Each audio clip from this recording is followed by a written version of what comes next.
Hello, welcome to Chris's Beer Reviews. How are you? As per the norm, hope you're doing okay. So no beer review in this video, as you can probably tell from the thumbnail. It is a kind of a response video or an inspired video by Scott and Wander's World. So Scott did a video in the last few days about dry January, and I watched every part of that video. I think it's about 45 minutes long, and I watched it from start to finish. Didn't pause, didn't take a break. I watched it all the way through. And I thought it was a really good video, a really well put together video, a really well thought out video. And he's not called Shot, Scott shared some of his own personal relationships with alcohol, which I thought was a very brave thing to do, a very honest thing to do, and I admire him for that, for him to explain his kind of own issues that he's had with alcohol, certainly around using alcohol to help fall asleep, and he's made great strides and progress in getting rid of that problem. So well done, Scott, for doing so. So I then thought I could do my own video about dry January. I know people probably think I'm jumping on a bandwagon and probably copying Scott, but it's not about that, and I have spoken to Scott about doing my own video based on his video, and Scott's got no issues with that. But there's a few things in his video that certainly got me thinking, and there's a few things that I thought I would share with you with my kind of thoughts on dry January. And I have also, like Scott, made a list of a few things that I want to talk about. Most of my videos are beer reviews, and they're not going to be scripted, but I have made a few notes on this one. I'm just going to turn that heater down because there's no need for it to be on, and it is really hot in here. So let me just jump over there and turn that off, because that is too warm. Anyway, so going back to the video, I'm having a coffee at the moment. It's about 20 to 3 in the afternoon. So yeah, let's have a look. So dry January itself, so let's look at dry January and fundraising and people donating money. So I went on the dry January website, and you kind of create an account, you stick a photograph of yourself on, and you give a bit of a story about how alcohol's affected your life, whether you through your own experiences of drinking alcohol, or if someone in your family was an alcoholic. And then people can click on them and then donate money to them. So would I do that? No. Would I go up to friends and family and say, would you like to donate some money towards the charity, because I'm not going to drink beer this month? I don't think I'd get much of an uptake, to be quite honest. So I probably wouldn't do it. I wouldn't do dry January anyway. Simple as that. It's just not for me. So, and Scott mentioned a point about, would people actually donate money? And it's the same with Movember. I know lots of people that grew a moustache from Movember. I can guarantee you they didn't raise a penny or donate any money to charity. So then does it become a bit of a fad? Does it become a bit of image? Look at me, I'm part of something. I don't know. But I do know people that I can guarantee did not donate any money to Movember. So is it really highlighting a cause? I don't know. Does it just become a little, well, he's doing it, so I'll do it type of thing? I don't know. So all these types of things, I do kind of approach them with a little bit of caution. I do donate money to charities, but they're charities that I've researched and I've worked with through other means.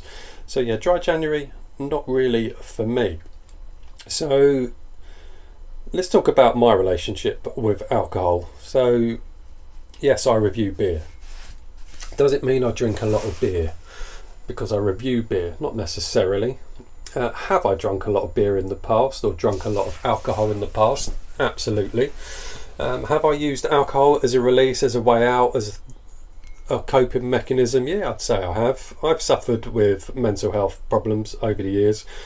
For the last few years it's been okay, but I definitely have suffered. A lot of that is due to things that I believe happened in my childhood and through the health conditions that I've got as well. So having health conditions already and then putting alcohol on top of that probably wasn't the best of moves. But yes, I have used alcohol as a way out, as a coping strategy. Did I drink lots and lots and lots? I think on occasions there were times when I probably did drink to excess as a way of trying to blank things out. So yeah, I certainly have done. Yeah, I can't deny that. I've definitely used alcohol as a way out. And do I still use alcohol as a way out?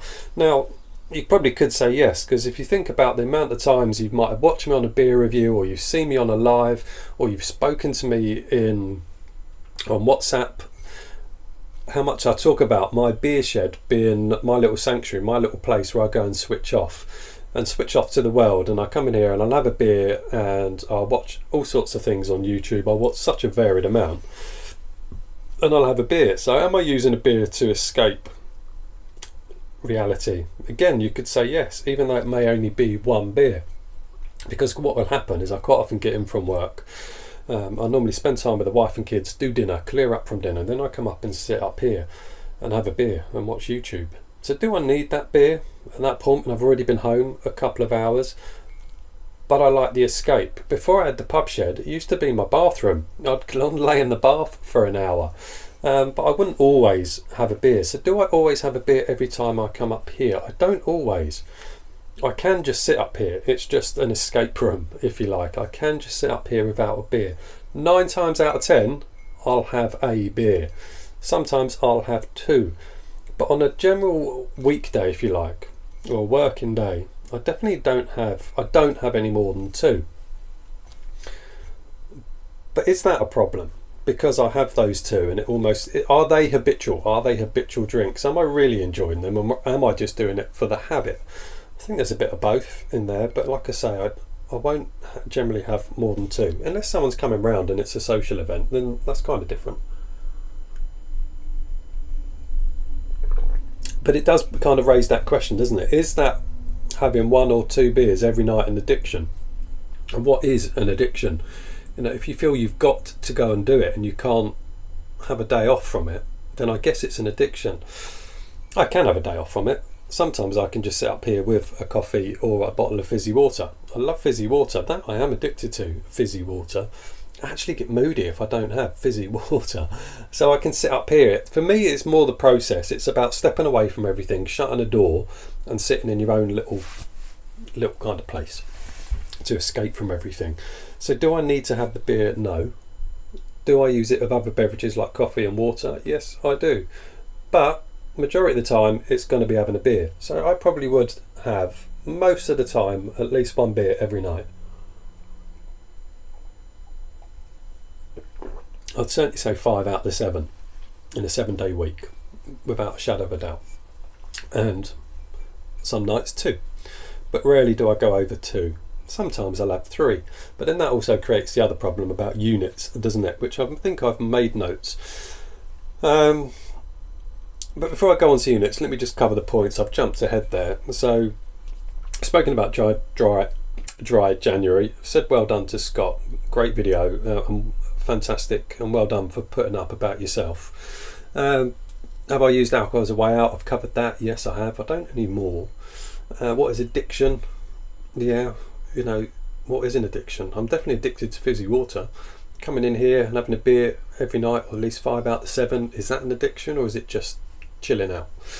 So yeah, how much are you drinking? You know, have you ever sat down and really thought about how much you're drinking? Have you ever noticed the bottles building up? Have you ever looked at them and thought, that's an awful lot of bottles on the floor?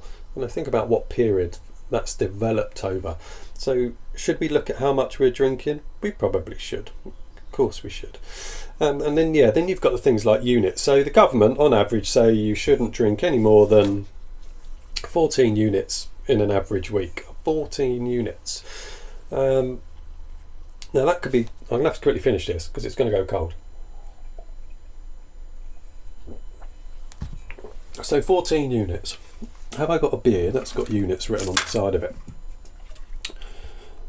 Okay, yeah, we have. I think most do now. Do they have to? So if we look at this Elusive Brewing White Stout, that's 5.4%.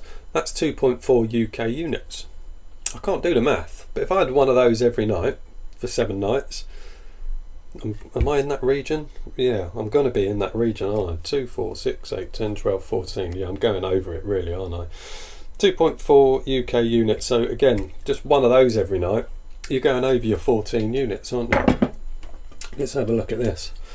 The Vocation Maple Glaze. Has this got units on it?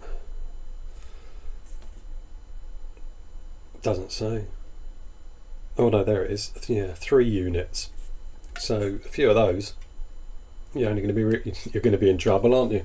So just trying to stay under the 14 units, certainly if you're a beer reviewer, because most of the beers I review are sort of high ABV. So if I have a high ABV and then a lower ABV, I'm well over that 14 units within sort of 3 to 4 days. If we have a look at Camden Hell's Lager, that's 1.5 units. So not so bad. It's a basic type lager. So yeah, how many units a week are you drinking? Have you ever made a note of it? Have you ever really picked up all those empty cans and bottles at the end of the week and added up all those units? But then I think it'll also, with units, what you're doing physically, I think, is what you also have to look at. Are you eating healthily? Are you exercising? Are you doing something that's going to burn off some of the calories, etc., to help also look after your body? So yeah, I get the 14 units per week, and I'm not against the 14 units a week, but it depends on your entire lifestyle, really, I think, as to how alcohol will affect your body. So yeah, how many do you drink? How many units do you drink? And what's the alternative if you feel like you've got to have a beer? Are there good alternatives in terms of alcohol-free beer? Now, I know Scott touched on this, so I don't want to go on about it too much, but there were some good points raised in Scott's video about about alcohol-free beers. So pubs are great places, they're good social places, they're good to meet up and have a chat. But if you're on driving duty, what are your options? Realistically, what are your options? Generally Heineken Zero and things like Peroni or Corona Zero. Not fantastic alcohol-free beers, are they? Not ones that you can drink quite a few of. They start getting quite nasty after a while. So what are the alternatives? Alcohol-free Guinness is fantastic. I have not seen alcohol-free Guinness in any pub. That should be in every pub. Alcohol-free Guinness. That is a really, really good alcohol-free beer, and I'd happily drink that. And there's always the argument of people saying, what's the point of alcohol-free beers? Well, I don't want to sit there drinking Coke or lemonade all night long. No thanks. I like alcohol-free beers, and they are getting better, but are they getting better in pubs? Not particularly. Now that area needs to grow, that area needs to improve, that area needs to be publicised more about alcohol-free beers. I have reviewed alcohol-free beers on the channel, but not many. Oops, and should I do more? Probably should. I've got one here from Gypsy Hill. It's unopened. This is Quafer alcohol-free IPA. I'm looking forward to that. I am actually looking forward to it. I'm actually looking forward to reviewing an alcohol-free beer. But you try and get beers like that in a mainstream pub, they're just not going to be there. There's no encouragement to drink alcohol-free beers in a pub, because the more you get drunk, the more money people tend to spend. So, that's one way of looking at it. But there just isn't enough advertised alcohol-free beers out there. And there are alcohol-free beers that you see on like Facebook of little independent people that are making them. I reviewed one a while ago called Impossible. It was okay, but it's expensive. So that's the other factor is, what seems to be good alcohol-free beer comes at quite a price. So the price of it needs to come down. There needs to be more advertising of alcohol-free beer. Simple as that. And that might encourage people to drink more alcohol-free beer. I would certainly look at doing more alcohol-free beers on the channel. Without a doubt. They don't get many views, to be fair, but it's not about the views. It's about giving people an option, isn't it, really? So yeah, there needs to be more alcohol-free beers in pub, and there needs to be more awareness of the alcohol-free beers in a pub, rather than a little line being tucked away in the corner of a fridge. It needs to be advertised, definitely. I think that is key, and that might help people reduce their alcohol intake. And like I say, sometimes I come up here and just have a coffee or a bottle of water. The nights I come up here and think I'll have a beer, maybe I should have an alcohol-free beer. Maybe that's what I'll do. Or certainly drink more alcohol-free beers. I've also got another beer in here that I've had in here for ages. It's about 2.4%. So that one needs looking at as well. So alcohol-free beers, yes, there needs to be more of them. I looked at the age group of people that have alcohol issues, and it's quite a varied age group. In terms of young people drinking, I don't think as many young people drink as when I was that age. I'm 47. My son's 18, and he doesn't really drink. He'll have the occasional beer, but he doesn't really drink, and nor do his friends. And he works part-time. He's got money in his pocket. He could afford to go out once a week if he wanted to, but he generally doesn't. There is that because of technology, and most of these kids just like to sit in their bedroom and talk online. So are youngsters in the same bracket? I don't know. Are youngsters drinking more heavily than when I was that age? I don't think so. I really don't.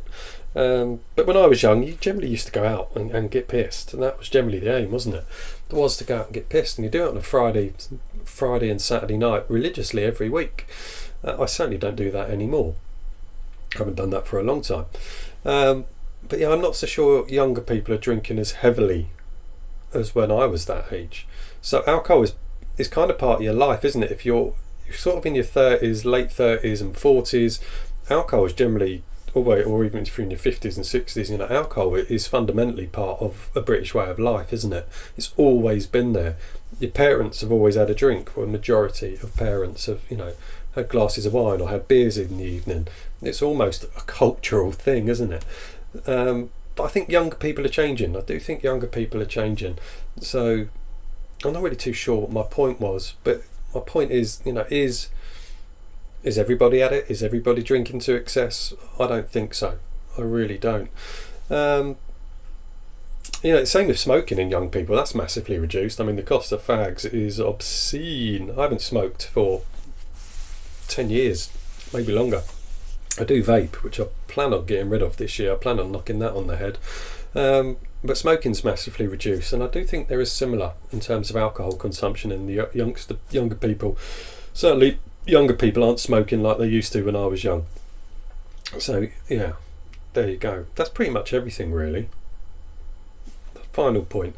So Scott also mentioned on his video about, should we as beer reviewers on YouTube put up notices on our videos saying drink responsibly? And I've really given that some thought. I thought, well, it's everybody's responsibility to drink responsibly. But gambling websites always do it, don't they? When you see gambling advertised, it always says gamble responsibly. So should beer reviewers advocate drinking responsibly? And I did give this quite a lot of consideration. But my underlying thought is we should all be drinking responsibly. So that side, yes. But if I put a drink responsible or drink responsibly wording towards the end of every my video, it pops up on the screen, drink responsibly. How much notice will people really take of that? Because on the first few videos, people will notice it. And then it just becomes something that's always there and people won't pay attention to it. So should we put them on every single video? I'm not so sure. Should we put them on every other video? Every 5 videos? Should we mention it? Should beer reviewers say at the end of a beer review, thank you very much for watching. Thank you very much for watching. Please drink responsibly. Should we be doing that? I don't know. I really don't. But I do think we do have a responsibility as beer reviewers, because we're effectively promoting beer, aren't we? We're promoting drinking beer. We're talking about beer. So should we? Should we do something as beer reviewers? Should we mention it? I think we should, but not on every video. I don't think we should on every video. But I do think we have a duty to, because we're practically encouraging people to, I encourage people to go and buy a beer. If a beer's so good, I say go and buy it, just go and get it. So I'm encouraging it. And a lot of those are high ABV beers, so I encourage it. So should we be then saying, but drink carefully, drink responsibly? Yeah, we probably should. So there you go. That's my thoughts on Scott's video of Dry January, and just things that came to my mind through it. What do you think? What are your thoughts on it? And again, well done Scott for putting that video out. It was very, very good. And you know, massive shout out to you for talking about your own personal experiences on there. That's a big thing to do. So well done on that. But yeah, there you go. I think I'm done. I'll watch this back. Probably think it's a load of crap, but I am done. I will see you all on the next one. Take care. Thank you very much for watching. Bye now.